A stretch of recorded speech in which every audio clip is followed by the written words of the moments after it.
Tonight, we're live from Fort Pierce, Florida. Parts of the state in ruin in the wake of Hurricane Milton, the powerful Cat 3 hurricane barreling into Sarasota County. The pictures you won't believe: violent winds, dangerous storm surge, and deadly tornadoes. Daylight revealing widespread destruction. While some homes were submerged, others were reduced to rubble. A crane toppled into a building, and the roof of Tropicana Field ripped to shreds. Communities reeling from a second hurricane in just as many weeks. We speak with residents about what it was like as Milton charged across the state and the daunting prospect of picking up the pieces.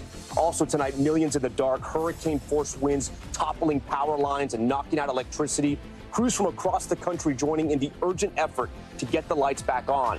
And rescuers jumping into action, saving hundreds trapped by rising floodwaters. The dramatic video of a team clinging onto floating debris and the heroes coming to his aid. Also tonight, music mogul Sean Diddy Combs back in court, finding out when he'll face a jury in his sex trafficking case. Prosecutors searching through nearly 100 of his devices. What will they find? And the new questions tonight if more charges could be coming. Deadly mine malfunction. A dozen people trapped during a tour of an underground mine in Colorado. At least one person killed. The breaking details just coming in. And the devastating tolls. Families returning from their homes to their homes for the first time, seeing everything they worked for destroyed. One elderly woman finding the home she lived in for half a century completely wrecked. The grim reality she and so many others face as they work to recover. Plus, we hear from a family and the terrifying moment that they came face to face with a tornado. A special edition of Top Story starts right now.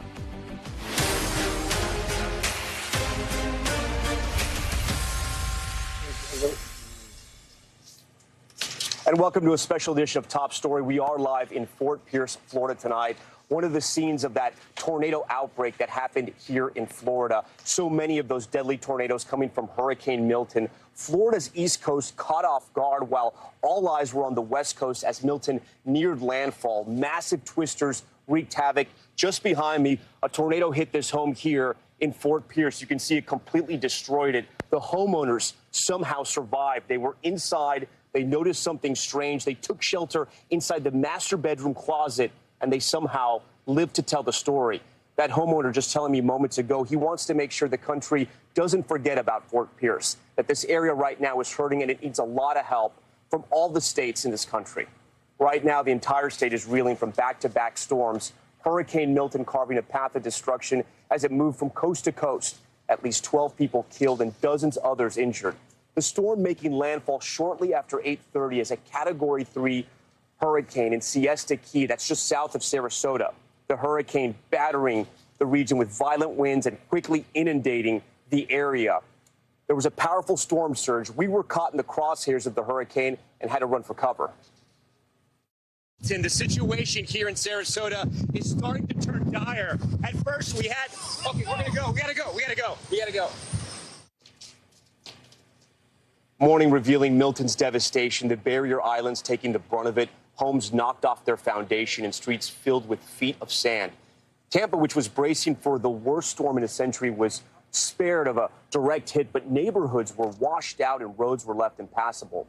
Area airports were hit hard, and in Sarasota, we saw some of it up close. The roofs were blown off hangars and planes were flipped. Officials are working to assess the damage and see when they can get service back up and running. In St. Petersburg, 100-mile-an-hour winds sent a construction crane flying into an office building. That crane demolishing parts of the building, collapsing onto the sidewalk. Hundreds of rescues unfolding all across the state. A teen found floating on a fence. A young boy clinging onto the back of a first responder, and countless others saved from rising floodwaters. And there is dramatic new video of the moment a destructive tornado tore through St. Lucie County. Power lines, debris, and trees launched into the air. Dozens of monster twisters caught people off guard as they whipped through several communities. In a moment, we'll hear from one man who spotted a tornado moments before it hit his home and it hit his vehicle.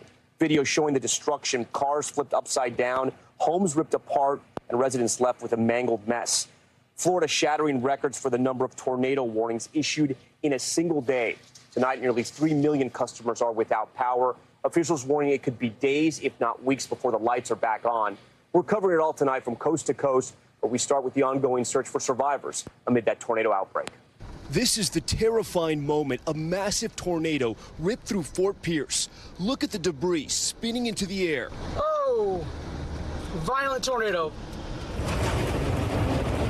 And this video capturing a twister in Palm Beach Gardens.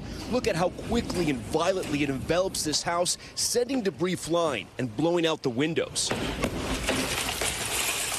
Both tornadoes part of a deadly outbreak spawned by Hurricane Milton.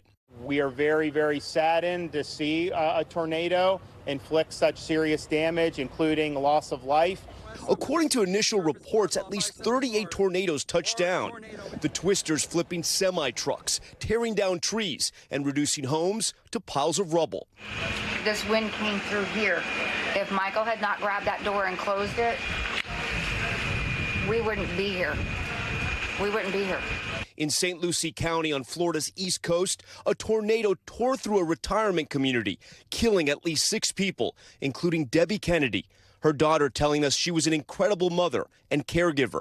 This is a 100% rescue mission. Today, Sheriff Keith Pearson telling us they are still searching for survivors. And unfortunately, our death toll has gone up. We're up to 6 right now, but I'm hoping we're able to rescue some more people. You ever seen anything like this? Never, never.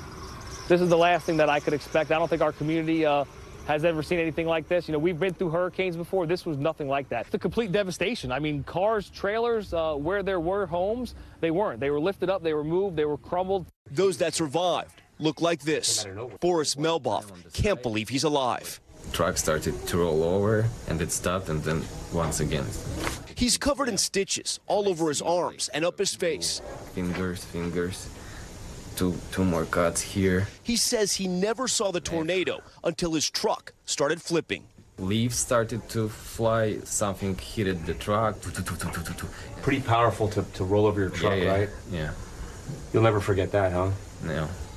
HCA Florida Lawnwood Hospital took in 15 patients with tornado-related injuries, some with broken bones, others that needed brain surgery. Most of these are blunt traumas to the head and chest, abdomen, and some of them had other fractures because they got hit directly by some flying objects and debris. What did the patients tell you? Were they taken completely by surprise? They were, and it was like they themselves, they didn't know what happened. Most of them, they just felt like a lot of wind hit the place, and all of a sudden something catastrophic happened for them. This was an incredibly traumatic situation. It is. Florida's Governor Ron DeSantis has provided search and rescue teams to this community. The sheriff tells me it's unclear how many people they lost because in that retirement community, a lot of people, it's their second home and they may have been away. They're snowbirds or they may have evacuated. So they're still unclear if they're searching for survivors. For more on the rescue and recovery efforts here in St. Lucie County, the communications director for the area, Eric Gill, joins Top Story Live now. Eric, talk to me about what happened here. I mean, I know it took your community by surprise. You were waiting for this hurricane, and then suddenly you have this tornado outbreak. Yeah, absolutely. We, in a span of about 2 hours, we had 900 calls into our emergency operations center about the tornado activity. 900 calls. 900 calls in a 2-hour span. We had reportedly at least 12 tornadoes touch down. There were 2 that were confirmed by the National Weather Service. They'll have crews out tomorrow to confirm the others. And some of those tornadoes were massive. You've seen the videos. They look like they're half a mile wide. Did you guys realize at the time what was happening? Yeah, I mean, we were getting the alerts that were pushed out by the National Weather Service and the calls coming in and the videos that we were seeing. You really didn't know how bad it was until you had time, to the storms, to the thunderstorms and the tornadoes pass through, and you had time to go out and really assess When you see the damage like this, what do you think? It's devastating, and we've seen areas where, one side of the street, the house is fine, and other areas it looks like this. Yeah, the sheriff told me they're still searching for survivors. They're working around the clock. Talk to me about that effort. Well, like you said, some of these people may have been out of town, their second home. They may have left the area, gone to stay with friends. There's still some spotty cell phone service, so maybe they just haven't checked in with loved ones yet. Yeah. But we know at least 6 people were killed yesterday in these storms. In some of these videos, we see the twister pass through, especially when it comes to the vehicles that were flipped over. And regular people just stopped. Good Samaritans, they pulled, their fellow residents out of these vehicles to save them. They took them to the hospital in some regards. Is this community now coming together to try to help? I think it always has. I've lived here 25 years, and 20 years ago, Francis and Jean were two hurricanes that devastated this area, and we saw those communities come together and help neighbors out, and we're seeing that again. Eric Gill, we thank you for being here. We'll be thinking about your community, and we'll be reporting on this throughout the broadcast and in the weeks ahead. All right, thank you. Yeah. And, of course, in addition to those deadly tornadoes, the sheer force of the Category 3 hurricane, Hurricane Milton, did massive damage across Florida, millions losing power and floods devastating neighborhoods. NBC Nightly News anchor Lester Holt has this report from Siesta Key, where the hurricane made landfall. Tonight, this is Hurricane Milton's path of destruction. In hard-hit Manasota Key, homes ripped apart and pushed off their foundations, debris everywhere. The damage along Florida's already battered Gulf Coast extensive, though not nearly as catastrophic as originally feared. The storm was significant, but thankfully this was not the worst-case scenario. At least 12 people are dead. Millions of homes and businesses are without power on Florida's East Coast. Oh! A string of deadly tornadoes flattened buildings. Walked outside and annihilated. The neighborhood annihilated. In St. Petersburg, Milton's ferocious winds caused this crane to collapse, crashing into an office building. At Tropicana Field, the home of the Tampa Bay Rays, the massive fabric roof ripped off, now in tatters on the field. It had been used as a base camp for responders pre-storm. About 14 people were inside at the time. All are safe. The storm tossed boats on their sides, and trees crashed through homes. We heard a screeching noise, and it came outside, and we seen the branch in the front yard. Category 3 Milton made landfall last night near Sarasota, dumping 18 inches of rain in some places and packing 100-mile-an-hour winds, ripping roofs from homes. And there it goes. Sending debris flying through the air, causing transformers to explode. Whoa! And fires to break out. Storm surge pushed water through neighborhoods. In Tampa, police rescued 15 people from a single-story home, including several children. It's okay, Bubba. It's okay. Hundreds more rescues today, including this 14-year-old found floating on debris. A Coast Guard helicopter crew rescuing this man whose boat was disabled in the water, clinging to a cooler. NBC's Chase Kane is in Daytona Beach. The Volusia County Sheriff has a Marine unit for exactly this kind of thing, using airboats to evacuate people to safety because the rain fell so quickly and more than 15 inches, it cut off entire communities, trapping people in their homes. Today, I met up with the fire chief of Sarasota County. We traveled to Siesta Key, the barrier island where Milton made landfall. I was with him as he returned on the ground for the first time since the storm. As we drove onto the island, we found downed trees and flooded streets. Have you seen a lot of flooding like what we're looking at here? Yes, and as you go further and further north on the barrier islands, because it's a little lower down there, the water depth is a little worse. Yeah, the chief breathed a sigh of relief. Siesta Key was largely spared. We just drove through these flooded neighborhoods and trees down. Were you anticipating it would be worse than that? We were. By the grace of God, the predictions and what we had planned for did not come to fruition. But obviously, if you are a resident or business owner out here, I don't want to minimize it. This is very impactful to the community, but it could have been much, much, much worse. Lucky is not to be confused with untouched. This is Siesta Key, where the eye of the storm first came ashore. Many of the homes in this community are totally surrounded by water hours after the storm's landfall. Tonight, Milton has left the Gulf Coast behind, but many are just beginning the difficult work of cleaning up after a major storm for the second time in less than 2 weeks. And Tom, officials say they were working in rescue mode today, but they will do a further look to really understand just how bad this storm really was. Let's turn it back to you now. All right, Lester, we thank you for that. And on those rescues over in Tampa, first responders rushing to save hundreds of people submerged in high floodwaters. Some neighborhoods now underwater in areas miles from Florida's coast. Stephanie Gosk is there at the water rescues that are underway. In Central Florida, a race to pull people out of the water, not from a dangerous storm surge, but from Milton's torrential rains. This woman escaping the rising waters in the dark, her 4 young children in tow. Once we hopped on the oven, I called my mom and told my mom, I think me and my children are about to drown to death. Many of the neighborhoods underwater are miles from the coast and not typically flood prone. How long did you live down there? I lived there 14 years. Did you ever see it flood? No, ma'am. Nothing like that. The County Fire Rescue in Tampa says it conducted 500 rescues. 135 people were pulled from a single assisted living facility. Please be careful. If you feel better, go on the dry ground. We can take you there. Amphibious vehicles and marine units helped reach inundated homes. Rescue workers got here around 3:30 in the morning. Soon afterwards, they found this woman in the green sweatshirt alone in her house. She has a hard time seeing. The front door to her house was broken, and they couldn't convince her to come out. She was scared. They finally, this afternoon at 1 o'clock, got her out and got her to safety. Milton's heaviest rain dropped over its northern edge, in some places falling more than 2 inches in an hour, with historic totals, leaving residents in this apartment building in Pinellas trapped. Hundreds had to be rescued. A lot of credit to our teams that were out there today. Even with all that warning, the strength of Hurricane Milton still took many here by surprise. All right, Stephanie Goss joins us now live from Hillsborough County. Stephanie, do authorities have any idea how long it could take for these floodwaters to recede?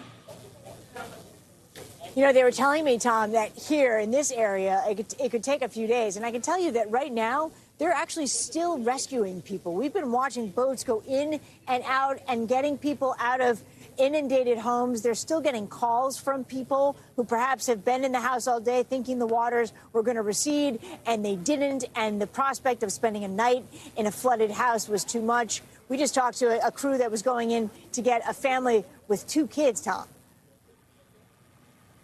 Yeah, no, it is heartbreaking seeing those children that had to be rescued. Stephanie, I know you've covered a few storms, and a lot of these rescues remind me of Hurricane Harvey and all the rescues that had to happen there. How widespread of a problem do you think this is right now in Hillsborough County? Well, we know that there are at least 2 locations in Hillsborough County. And Hillsborough County, by the way, is huge. It's the size of Rhode Island. But we know that there are neighborhoods like this one. And Tom, this is a low-income neighborhood. They're not in an evacuation area. They thought they were going to be safe here. And these are people that are going to be out of their houses with really no place to go in a city that doesn't have a lot of space for them. It is going to be a real problem in the coming days and weeks for Tampa. Yeah, the shelters are full. It is not cheap to evacuate. And now people have lost yet another week of work as well on top of all of this. All right, Stephanie Goss, we appreciate all your reporting and your team's reporting as well. We thank you for that. Right off the coast of Florida, residents living on barrier islands reeling from Milton's impact. Homes and neighborhoods completely rocked as efforts to rebuild start back once again. Sam Brock has more tonight.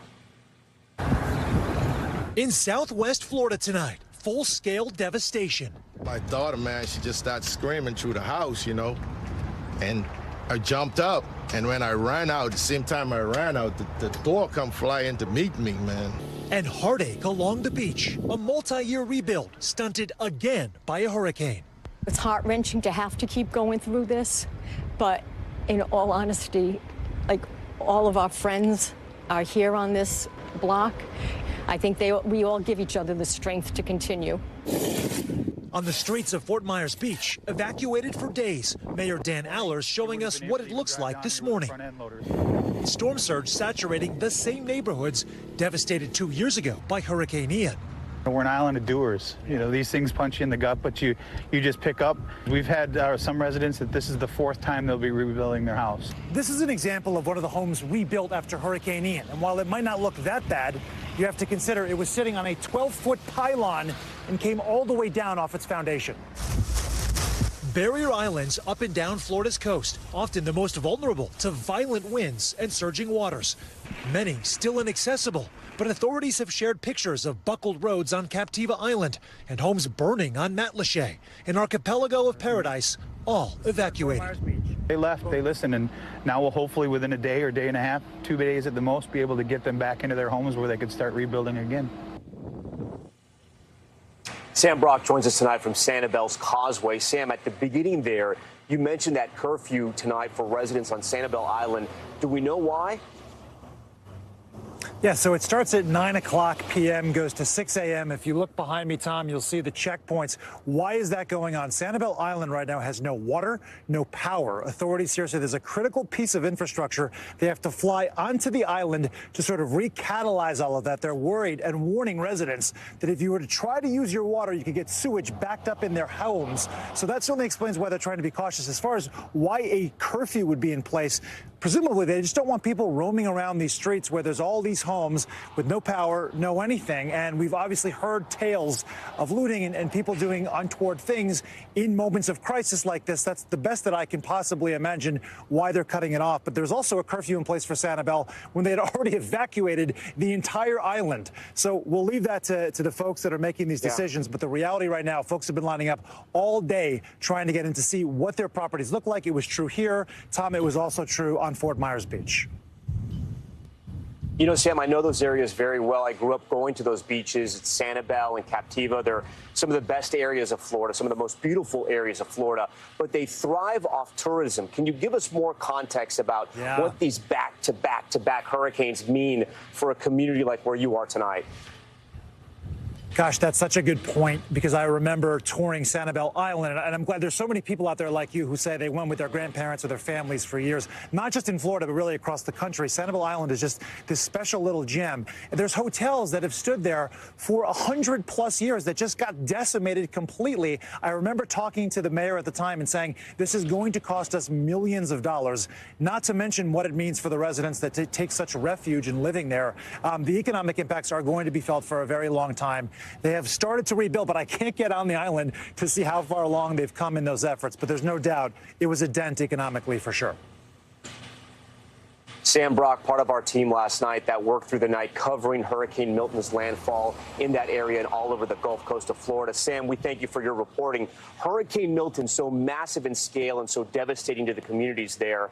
To put this hurricane in perspective, NBC News meteorologist Bill Cairns joins me now. He's been covering the storm from the get-go. Bill, walk us through the historic nature of Milton and also tell me tonight what surprised you about this hurricane.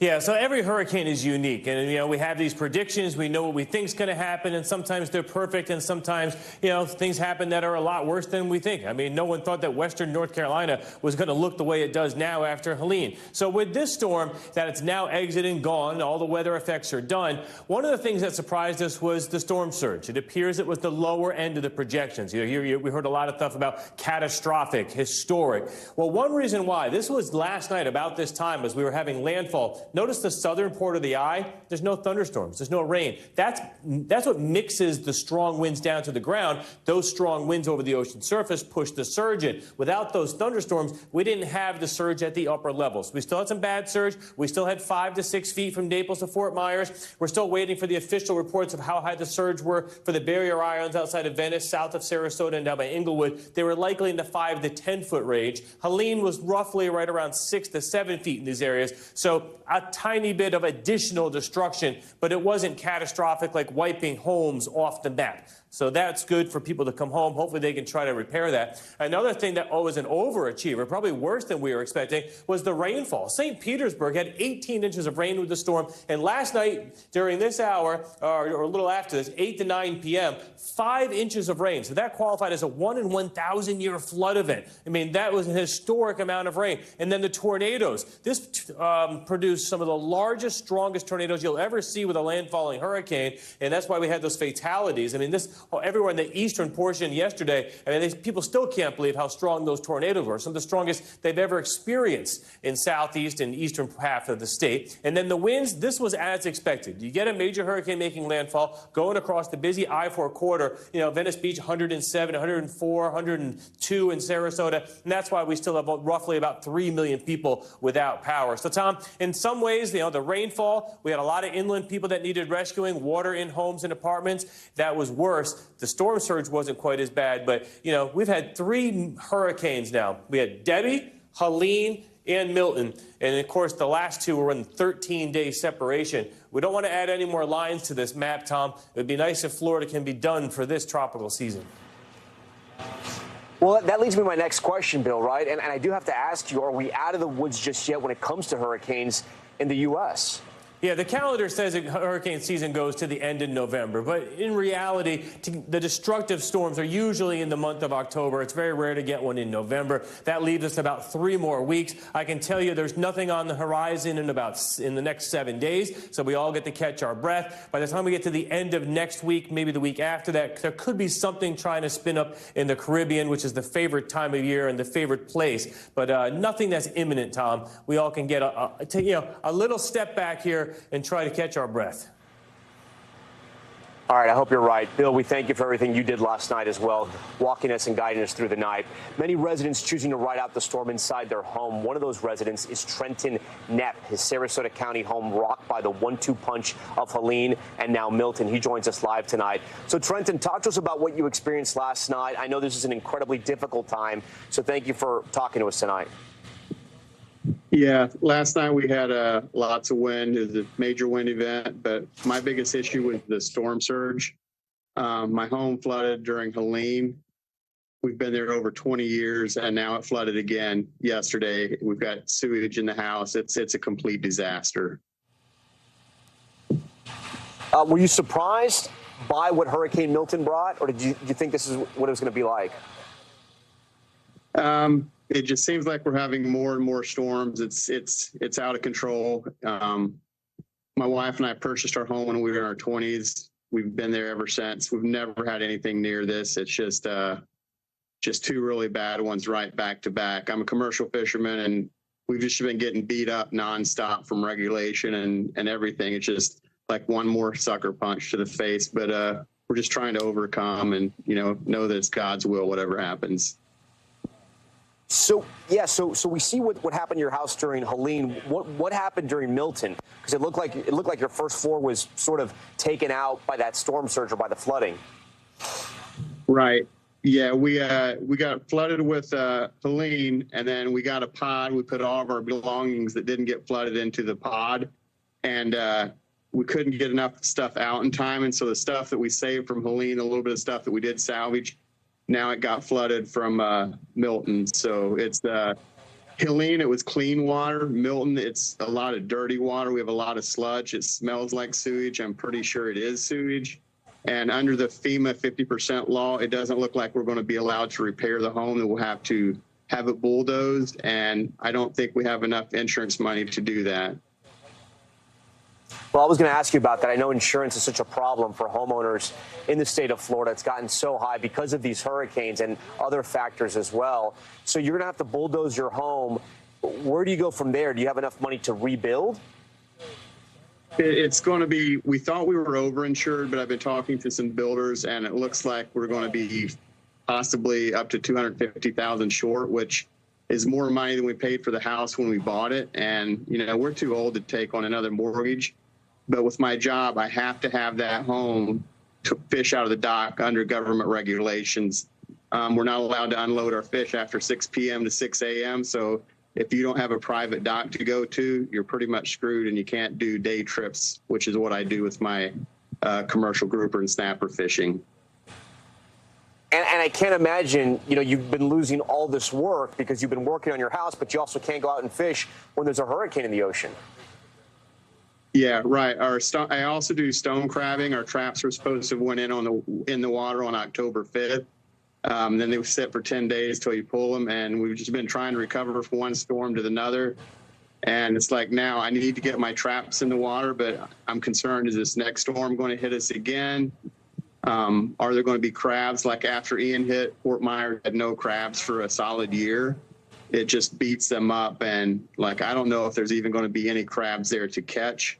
The fishing should still be there. It's just fishing's a hard way to make a living. Trenton, I'm sorry this is happening to you. We're going to be thinking about you and your family. I hope you find a home, are able to rebuild one, and eventually the only thing you're worrying about is tight lines in the water. We thank you for talking to us tonight. If anybody could check me out on TikTok, Instagram, it's under Advanced Crab and Seafood. I'd appreciate all the follows and the likes. We live stream from offshore, so we'll be running live stream all day long, 12 hours a day, doing what we do, loving our job. You got it. All right. We're going to have much more of our coverage of the aftermath of Hurricane Milton, but we have other news to get to right after this break, including what's happening with Diddy and a malfunctioning tour that happened inside of a gold mine. Right now, at least a dozen tourists trapped 1,000 feet underground, and what we're learning about the terrifying situation and the trial of the University of Idaho murderers facing another delay when jury selection for the suspect Bryan Kohberger is now set to begin, plus the urgent recall over infant swing sets after multiple deaths. The warnings for parents tonight. Stay with us.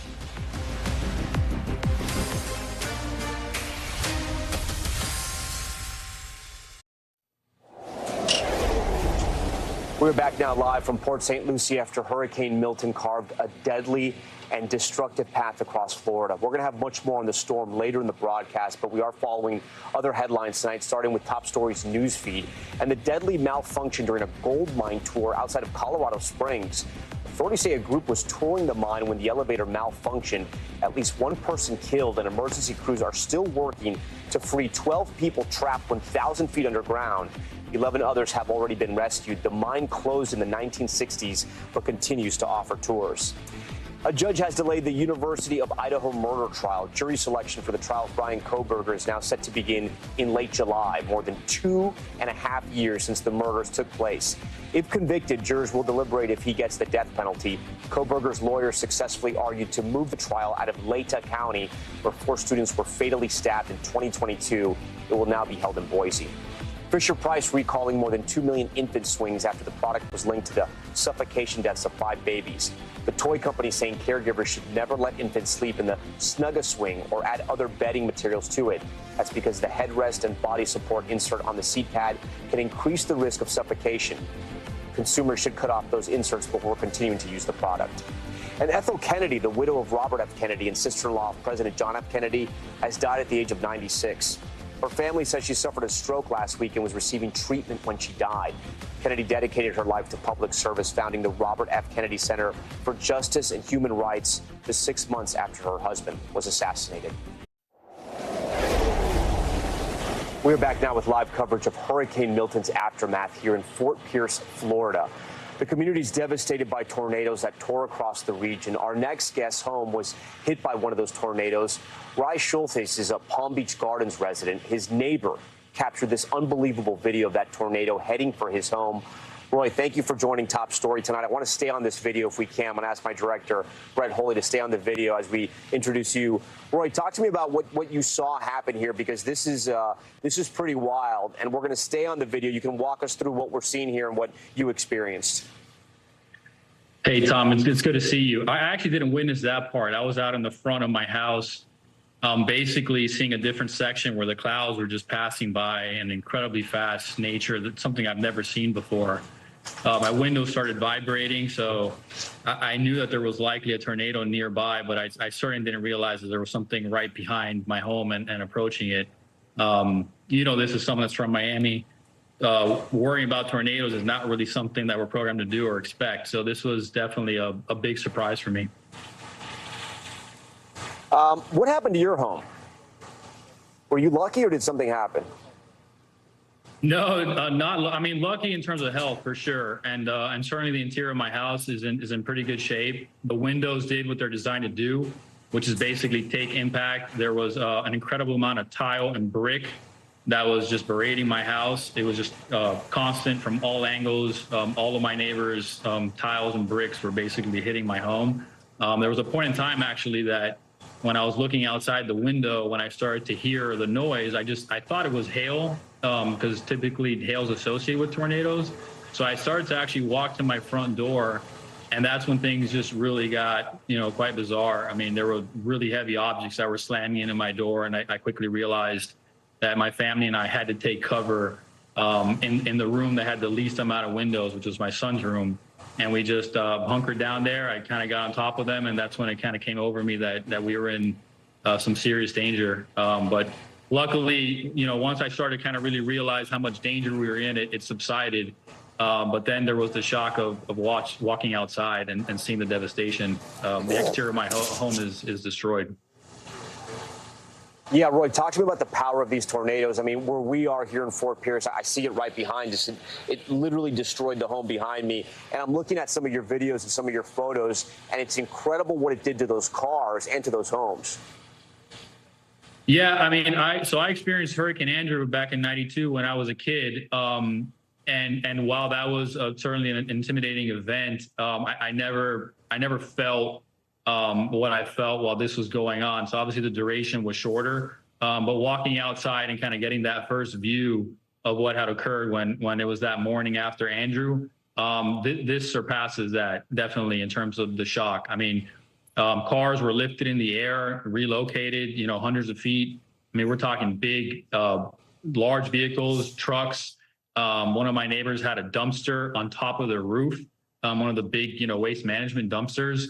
So just the sheer power that this thing came through with is really, I didn't think it was possible, really. I as a Floridian and someone that was born and raised in Miami, I didn't realize that we could actually be hit with this kind of tornado.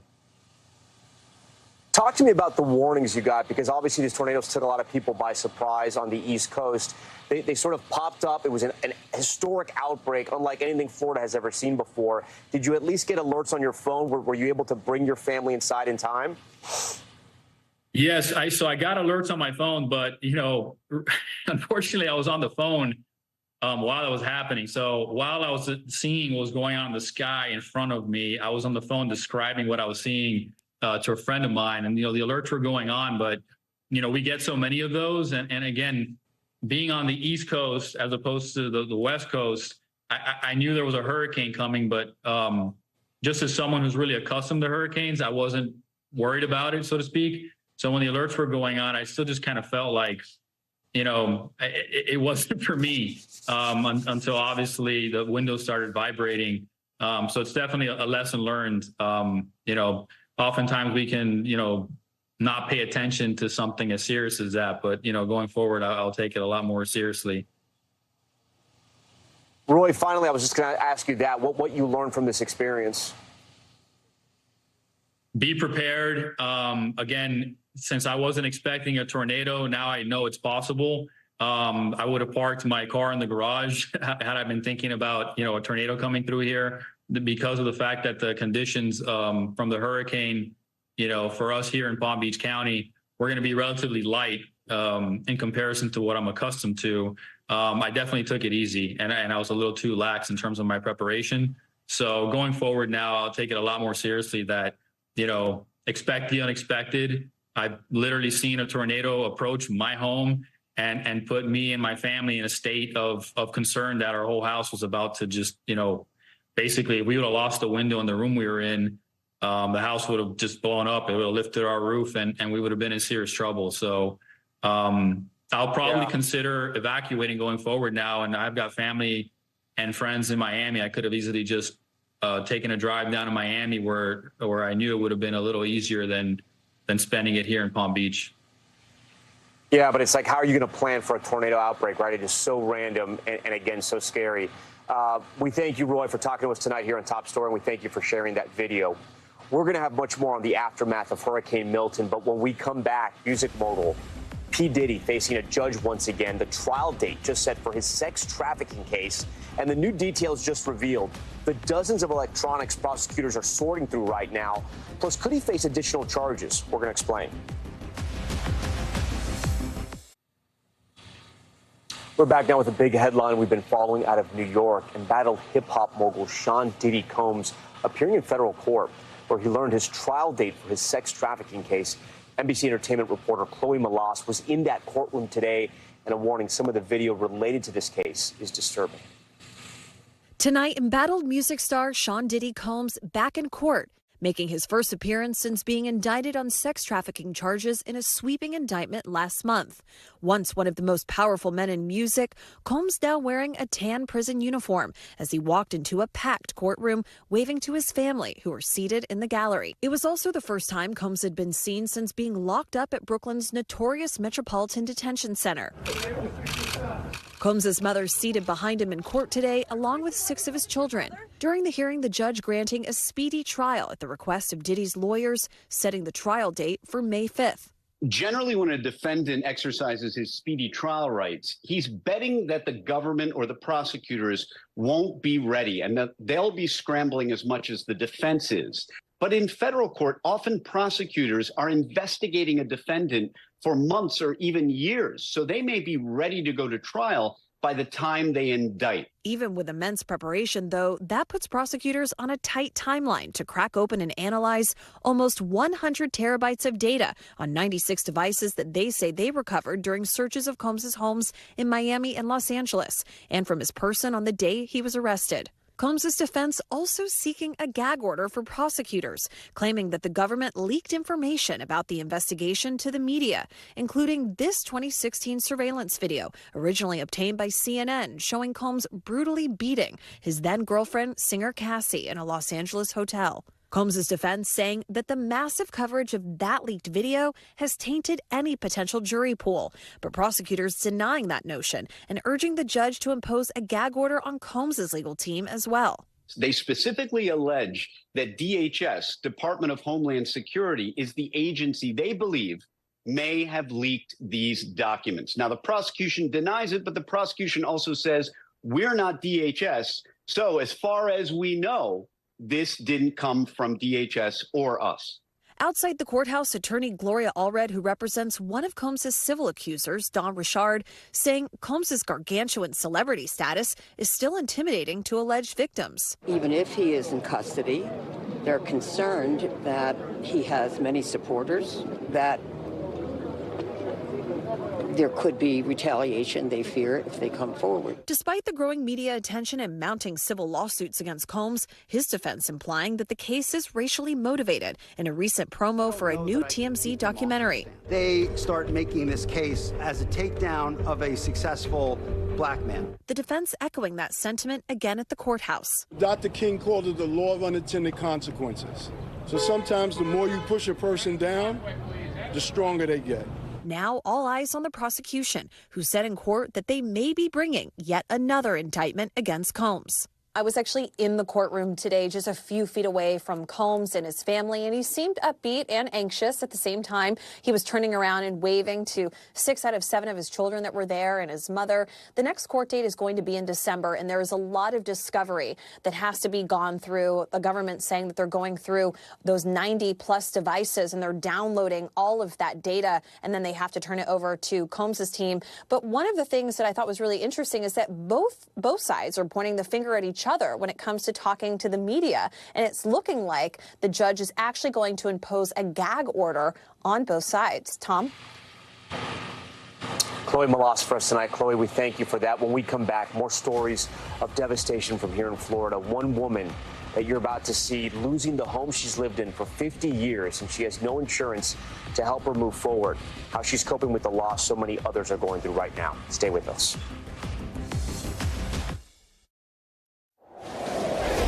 Finally tonight, families across Florida returning to their damaged homes to survey for the first time what's left. Dana Griffin spoke to one woman who's lived in her home in Punta Gorda for more than half a century, only to find it flooded and her belongings destroyed. Residents in the small beach city of Punta Gorda, Florida, waking up to scenes of utter destruction. Streets completely flooded. Debris scattered across lawns, even boats smashed into the side of homes. This one sitting on the road. While touring the wreckage, we meet the Drew family. I'm heartbroken. I don't know what else to say. I mean, we can't do anything about it. Deborah Drew, along with her 81-year-old mother-in-law, Patty, and daughter Megan, returning to Patty's home for the first time since Milton's disastrous hit. A home Patty has lived in for 51 years. This is the first time you're coming back to your home. What was your initial reaction? Just devastating. I never expected it to be this bad. It's horrible. I don't know what I'm gonna do. I just hope we can get it back to livable. The Drews say they just finished cleaning up the damage from Helene and have never experienced back-to-back storms like this before. 7 days getting rid of the water, the first from Helene, and now she's full of muck. And this is the second time. And she's lost everything already, and now whatever she got fixed up and repaired and put back together is gone again. Helene bringing about 1.5 feet of water into the house 2 weeks ago. Oh, we can see the water line, yeah. But water lines from Milton reaching waist high. Walking through the house, Patty's entire home in disarray. No insurance, no flood insurance, nothing. She's on a fixed income, and now she's devastated, and she can't live in this. Just one of many families here in Florida now figuring out how to recover and rebuild. In Punta Gorda, Dana Griffin, NBC News. And we leave you with that tonight. As I said at the top of this broadcast, please do not forget the people here across Florida and those still reeling from Hurricane Helene. We thank you for watching this special edition of Top Story. I'm Tom Llamas. Stay right there. More news on the way. Thanks for watching. Stay updated about breaking news and top stories on the NBC News app or follow us on social media.